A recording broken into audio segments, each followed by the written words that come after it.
Hello everybody, Eoin Ryan here, life coach and sports coach. Today I'm going to talk to you about breaking your goals down into much smaller sections. Because sometimes when we look at the big picture of a goal, it can be like, whoa, overwhelming. You know, I can't do that, there's just too much to do. So the trick is, to chunk it down. That's what we say, we chunk it down to smaller pieces. Now again, I'm going to use an example from sport. Let's take the marathon for example, but this can cross anything that you want to do in your life. Any goal you want to set, there will come that point where you go, wow, I've got so much to do. But if you just break it down to smaller bits, it can be a lot more beneficial for you and you won't reach that point of paralysis because of fear or whatever the case might be. Because the big picture sometimes can be very intimidating, but what you want to do is for your benefit, is just to break it down to smaller sections. So the marathon, I think pretty much across the board, everybody knows somebody now who's ran the marathon. And they know it's a great achievement to do and it's a landmark distance. So most people will be like, yeah, I'd really like to give that a go and it'd be great, fantastic, all the good stuff. But, and here's the but, they realize, okay, it's 26.2 miles and that gets me from here, way over there in my car, and it takes me X amount of time. So suddenly, okay, they're doing the math and they're saying to themselves, whoa, that's a long way and I don't think I can do that because the car can barely do it, or whatever the excuse might be. So it's very important, to break it down to small sections. So what I tend to do is, let's take a 10k race, just to break it down to a smaller race. 10k race with a water station at 5 kilometers. I will break that race down into 2 5-kilometer races. So when I get to the water station, get my drink of water, then I'm thinking to myself, I've only got a 5k to do. And again, just psychologically, it just, sits a little bit nicer in our minds. And who knows, it could be a local race as well. So along the way, there could be, some supporters that are out there, or you might be going past your house. Whatever you can use as an asset, to make you feel good or give you some sort of reference point, a point of achievement along the way. It's very important to mark it. Maybe there'll be people outside the house giving you high fives or whatever the case might be. All the good vibes anyway. So let's go back to the marathon for a second. Again, in the marathon, you could be talking maybe 7 water stations. And let's say they're every 3 and a bit mile. Hope my maths are okay there. And so basically you're just going from every 3 and a bit mile to the next 3 and a bit mile, the next 3 and a bit mile, and just breaking it down. Then suddenly you're at the halfway point. And every time I get to halfway point in a race, I have this little mantra that I always use in my mind. And I'll share it with you for what it's worth. And I always say to myself, every step now is a step closer to that finish. I keep repeating that. Every step is a step closer to the finish, because it is.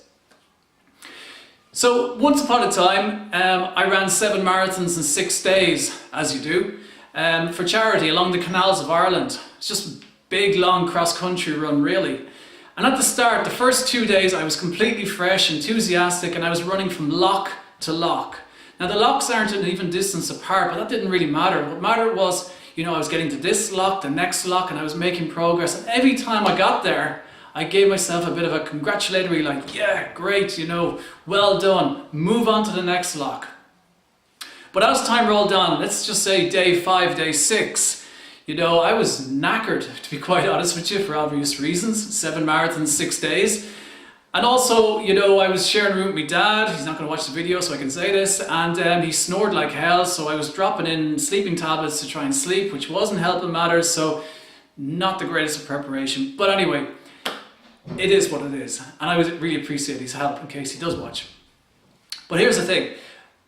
Day 6, 7 marathons, 6 days. Day 5, day 6. I was basically knackered. So what I was doing, instead of looking at, for locks, things I couldn't see, I was picking at objects in the distance, like a tree or a bridge or something like that.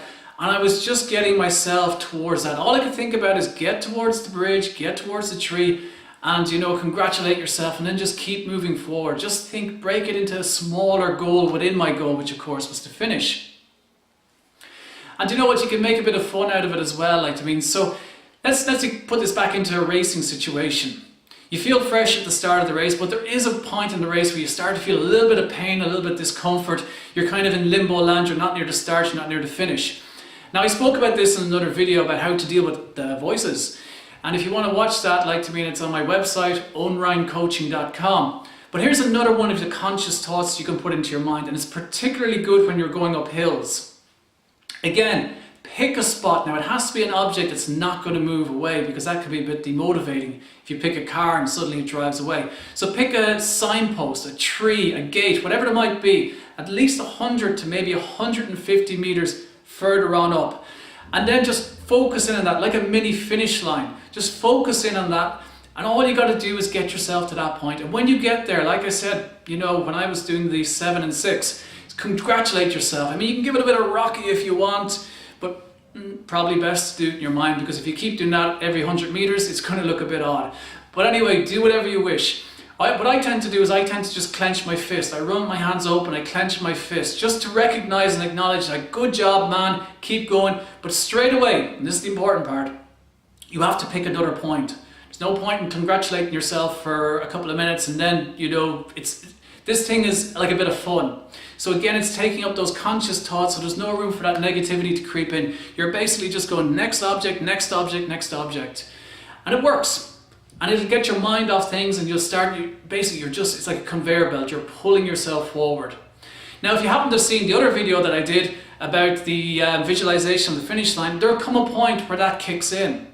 Now, it could be at the start of the race, great, you know, if you're just magnetizing yourself all the way, or else, you know, if you're thinking to yourself, oh my God, like, I mean, I'm, you know, only 11 miles into the marathon, there's still like another 15 to go or so.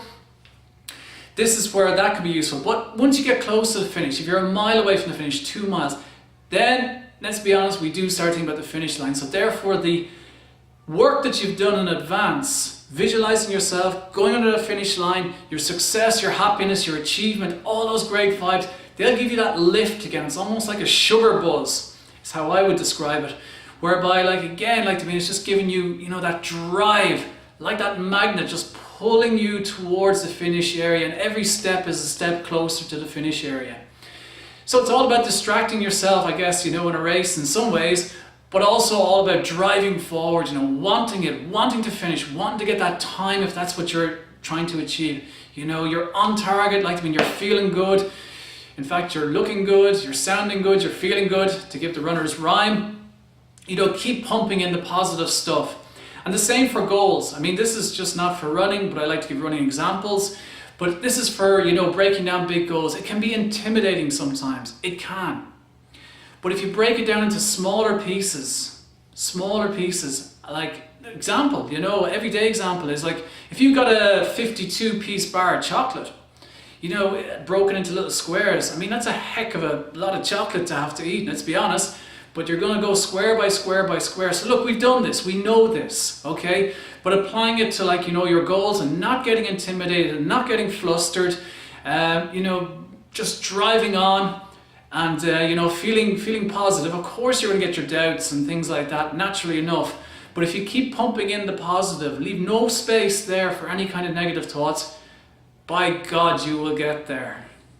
And I wish you every success in doing it. So try it. That's all I say. Try it. The next time you are running up a hill, pick points. You know, congratulate yourself. Rocky, if you will. Don't matter. You know, whatever makes you feel good. That's what it's all about ultimately. Whatever makes you feel good gets you there.